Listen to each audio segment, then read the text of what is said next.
Hello, my name is Karun Kaushik. I am your technical expert advisor. Today I welcome you in Eastman Technical Masterclass. Today we will talk about how to replace a faulty BMS in model 51.2, 100 LP and 230 LP. When it is confirmed that the BMS is faulty or for any reason the BMS needs to be replaced, first switch off the battery completely. Using an electric screwdriver, remove all the mounting screws of the battery. After removing all the screws, carefully remove the top cover and keep it aside safely. The BMS is mounted at the bottom side inside the battery. Before disconnecting any connector or terminal, remove the glue fixed on the connectors and the terminal. Disconnect the on-off switch, 2-pin connector and the display connector from the BMS and the communication board. Now disconnect the banana connector.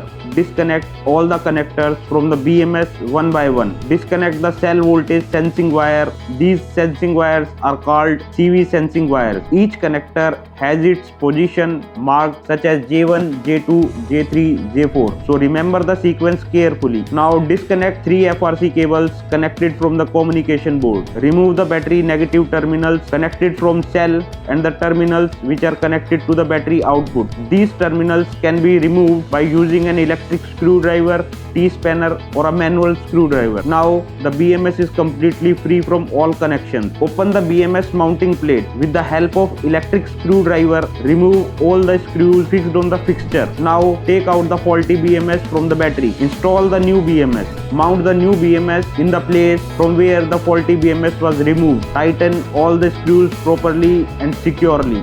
Reconnect all the connectors in the correct sequence. Connect the FRC cables to the communication board. Connect the CV sensing wires to their correct locations. Connect the display wire and the on-off switch connector. Reconnect the battery negative terminals. After completing the connection, please re-verify all connections carefully. Now place the top cover back on the battery and tighten all the mounting screws properly. For final testing, switch on the battery. Check whether the BMS is working properly. If the battery voltage is normal, display is working correctly, inverter communication is okay, then your BMS replacement has been completed successfully.